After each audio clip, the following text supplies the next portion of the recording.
right, beautiful. Hello, people. How you doing today? It's Coach Scott once again with yet another amazing interview. And the collaborations that we're starting to create are just amazing, and it's going to help this world become more sustainable, which is my future outlook. Today, we've got with us an amazing person who's trying to do the same thing, trying to create a better future through hemp. And as you know, hemp is my love and passion, and that's why we're building a hemp home. So, without further ado, who we're interviewing today is Stephen Cutter, and he's the co founder of the Hemp Incubator. And he's got a little bit to tell us, and I got a few questions to ask him along the way. And if you guys have any questions, you just put them in the chat below, and we'll find one way or another to answer you out. Also, any contact information I will put below as well. And if you're finding me somewhere else, maybe it's somewhere over there. All right. Without further ado, Stephen, go right ahead and introduce yourself. Yeah, hey, Stephen Cutter here, coming from Chicagoland. I've been an environmentalist and a hempster for over a decade now. I found this plant because I was looking for sustainable solutions for the future, and I'm still on the same path. I think hemp can do so much for the world, and I'm doing my best to help bring it to the forefront. Beautiful, beautiful. And we're on the same page on that. Hemp should have been made legal many, many moons ago. And if anybody ever wants to know why something didn't happen, just follow the money trail. And we could get into conspiracy all day long, but it's not really conspiracy. It's about the money chain and who was making money at the time. So hopefully today people can capitalize on it and say, hey, there's money to be made here, and big money, because hemp is so prolific, right? It's a good weed. And basically from seed to flooring, or seed to hempcrete, or seed to a hemp home could be like 180 days. So it's pretty amazing. All right, my first question you started to hit on already, Stephen, is you seem to have a strong call to hemp. Explain how this call kind of came to be, and when did it first occur, and why? So yeah, it was, like I said, it was over a decade ago, and I actually used to be in the pipeline industry. I had a pipeline supply company. I supplied large scale contractors putting in pipelines across the country, and I sold that off. And about right shortly after that, I wanted to find the adverse. I wanted to find solutions to the problems that were being caused, and I spent about a year just diving into every documentary I could find on the state of the planet and reading books on the solutions. And quite quickly, I found hemp, and I was just blown away by both the history of, as you alluded to, but also the benefits and what it can do for the future. So I've been touring the country and the world, going to all types of hemp events and sustainability events, finding people that are in this space, and most of the sustainability events I went to, Scott. I mean, I'm talking Climate Week, the Global Climate Summits, COP26. 95% of the people still to this day still don't know anything about hemp, and I believe it. the government they have a good propaganda machine there. They Right. it's still called the devil's lettuce, and still I'm sure you hear it all the time. The first thing that people say is, "Oh, can you smoke it?" Right. Yeah, that's what they say about my homes all the time. It's Yeah. ridiculous. Yeah. So yeah, I So, was really looking for solutions for my kids. I have a 21-year-old now. He was 11 at the time, and also a 4-year-old, and I was 14. So I wanted to have hope for the kids in the world, and hemp brings hope if we do it in time. I agree. I agree. Wonderful. So the same question from me really comes from the collaboration efforts that you're doing. So how did that kind of marry with hemp, and how did your heart go to, we need to bring people together and help people in the hemp world? Tell us a little bit about that. Well, first and foremost, I'm an Aquarius, and we're collaborative by nature.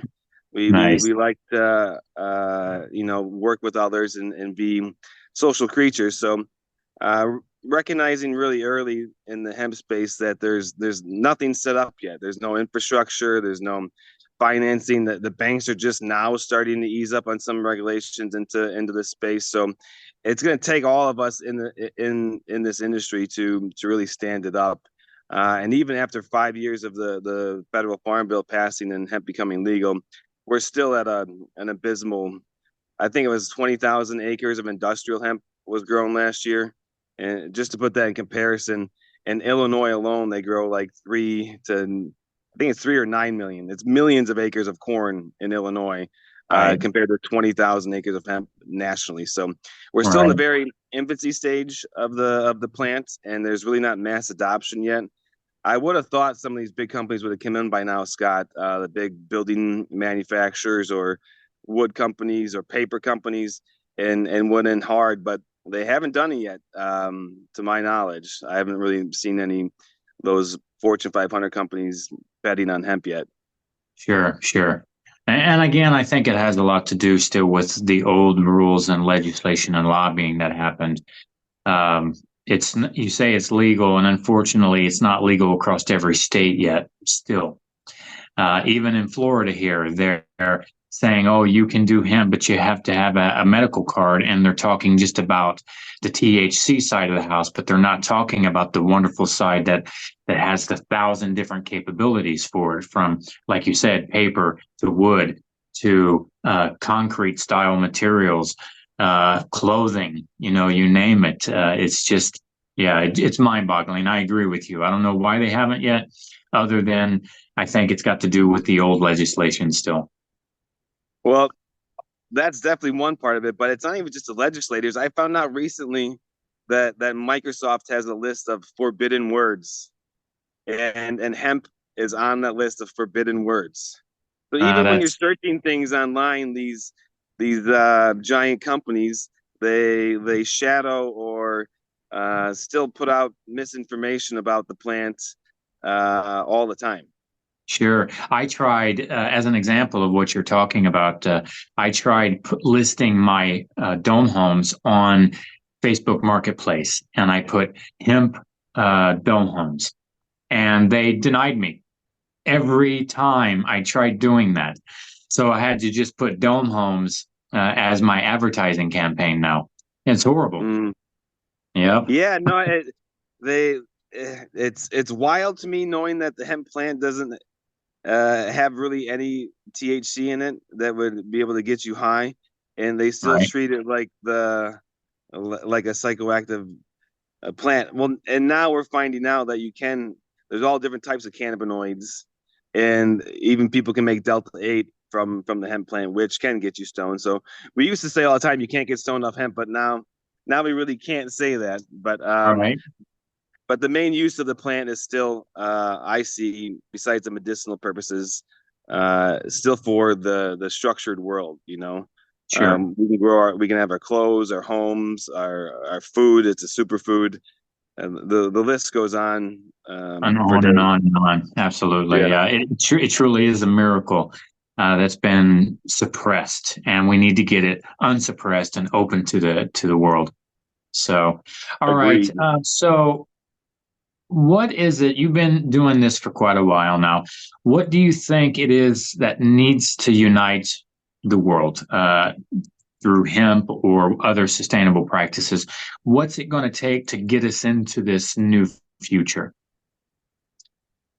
Yeah, I mean, um, governments. I think governments, man. We need regenerative ag, and that's really what I found first as one of the major solutions: regenerative agriculture, and then I found hemp as a bonus. So we need the governments to put money and federal funding behind the production of these practices, both regenerative ag and hemp, and it's starting to get there, and they're doing it in ways that are more subtle. For instance, there's a bunch of grants out now under the Biden administration for things like bioregional production, right? So they're looking for local bio solutions to for the supply chain, and there's not a better candidate I know of for most of the world besides hemp. So they did Right. this back in the during World War II. So they made the plant illegal in 1937, right? And then in like 1942, we didn't have enough supplies for our military to go into war. So there was a Hemp for Victory campaign, and the government subsidize, and just like they do corn, just like they do soy, hemp needs to be on one of those subsidized crop lists for sure. For sure. And yeah, they Hemp for Victory. If you watch the movie, the government put out a campaign for farmers to grow hemp for the victory of the war. So I think largely we need the government to get involved, and stop the games, and then also big capital. But as much as that is too, it's an awareness campaign for the people. Like I said, still over 90% of the people don't know what hemp is and what it's good for. Right, right. Wonderful. Yeah, I agree with you. And in this world, I think because the world is run by money, I agree with the second part in huge amount that industry needs to start to adopting this. And the only way the industry is going to adopt it is if people ask for it. That's what drives them. So people need to start asking for it. Hemp clothes, hemp houses. You know, I don't know if you know, but they can make airplanes. The hemp plastics now can get so hard that they can make actual airplanes and bodies of cars out of hemp as well.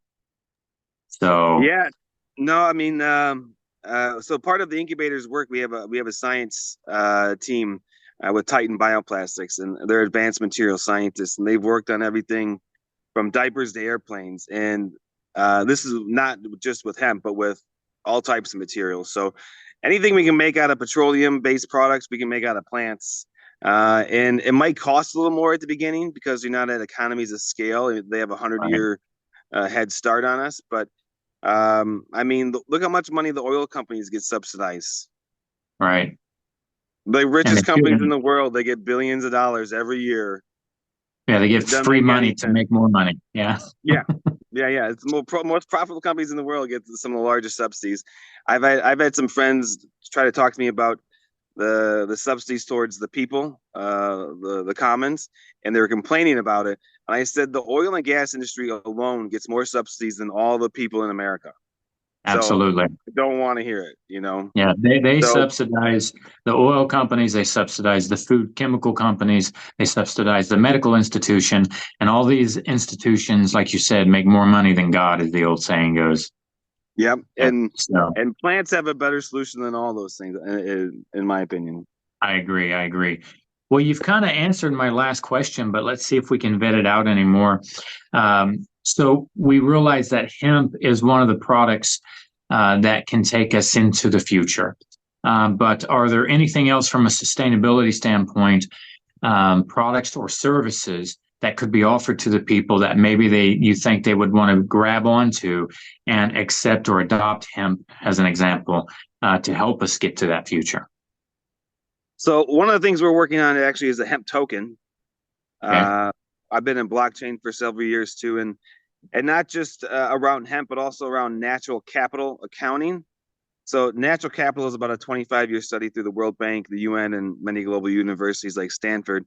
And it simply states the more you improve an ecosystem, Scott, the more valuable it's worth, right? Okay. The shocker. So if you have a river that's polluted, it's really not worth anything. Right. It's a detriment to society, to the people drinking from it, the fish and animals. If you clean it up, you can irrigate your water. You can have clean drinking water, the biodiversity for fishing and such. So that's the metrics we're operating with the hemp token. So we're going to be doing a token offering later this year, and we basically micro investing into hemp. So you can either micro invest into the production of hemp or the agricultural side or on the machinery side, because the thing that's lacking for the hemp space is the machinery. The farmers will grow anything if they get paid and they have a place to bring it, but there's literally a handful of processing centers on in this country, and they're all super small scale. So Gotcha. um, we're looking to create a token that's backed by hemp and powered by hemp. Unlike most cryptocurrencies, it's just made up numbers. It's just Right. it seems like a copy of Wall Street of what they're doing, Sure. Or making up based fake off of a numbers dog's and picture. derivatives and such. And so we're looking to actually have a real token that's backed by hemp and powered by hemp, and also backed by the improvements of the environment. So the more you improve your environment, the more money you got. So my goal is to make people rich, improving the earth. Nice, beautiful, beautiful. So one I'm going to throw in there because I always like to keep people up to date on Gaia Dome Solutions and what we're trying to do for the planet. How do you think that Gaia Dome Solutions fits into the hemp incubator, and how can we help uh, your cause, and how can you help our cause? No, I appreciate that. And I've been into domes for a long time. I've been a builder since I was a teenager. I was in building trades. And right when I got into sustainability, I started looking into domes. And they're the strongest structure in nature, you Right, know, and they'll last forever. The domes that were built over in Rome and Turkey and all over the world, they're still standing to this still day, there. thousands of years later. I don't know how we got tricked into building these square structures. They're so stagnant out of all these chemicals. So I really do see domes as being one of the structures of the future.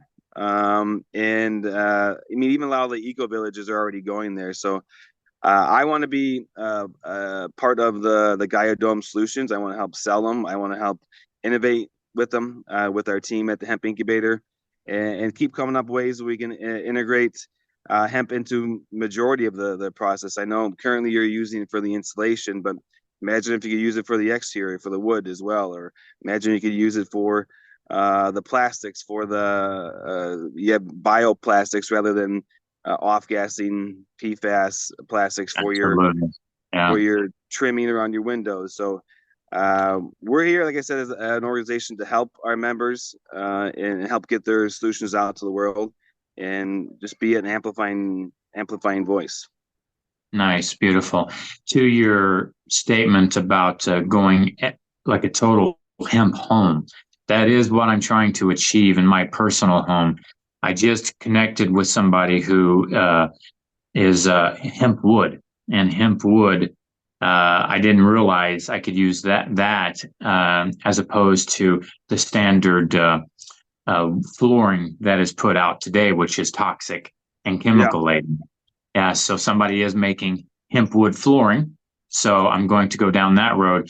So far, I don't have anybody to do all my trim and all that stuff, but I can still use standard wood that's not been pressure treated, and I'll just coat it with something that's more natural and more friendly. So I'm going to try to do as much as possible inside my home, and hopefully, the same. We can do the same for yours as well. Yeah, no, and that's how we met, audience. I was looking up dome solutions, and I found Scott's Dome, and the design and the ease and the price, the ease of installation, and the price were all right there. So kudos to you for finding such a great solution to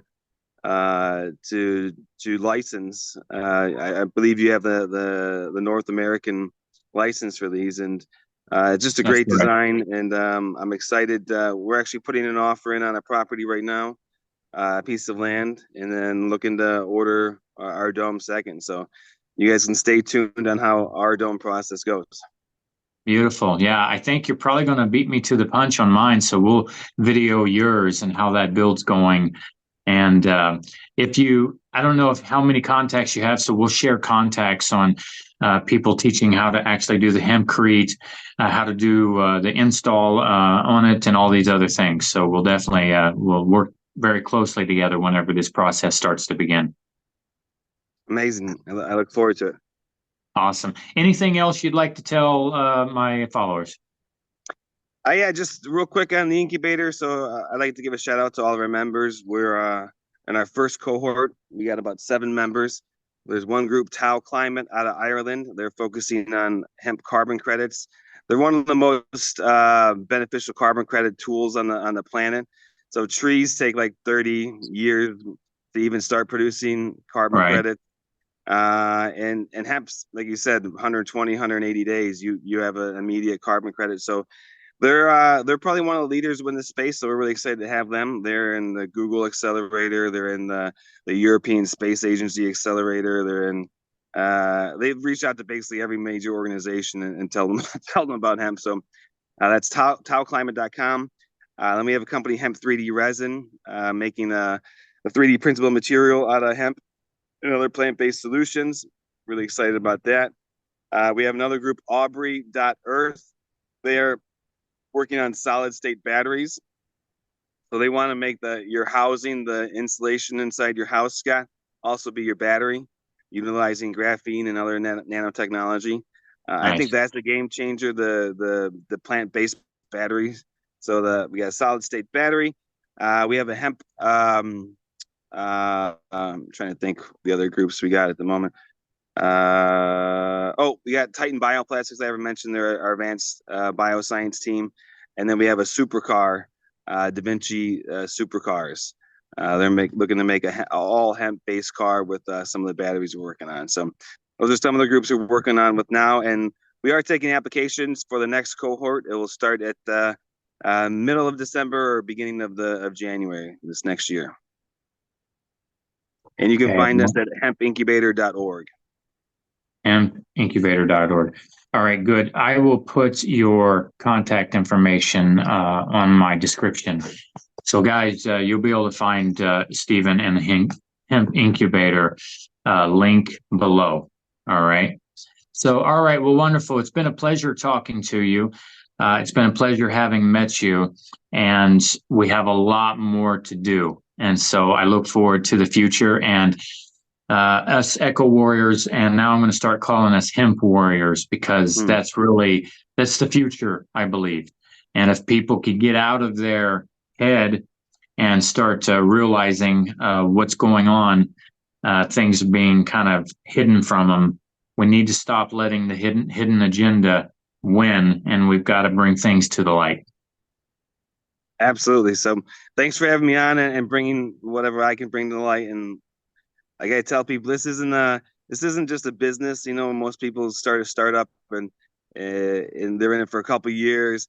This is a lifetime of work, and everyone that you meet in the hemp space, they're here for a lifetime. So it's a pretty unique space when people find hemp, and I'm just really excited for what we can do in the future.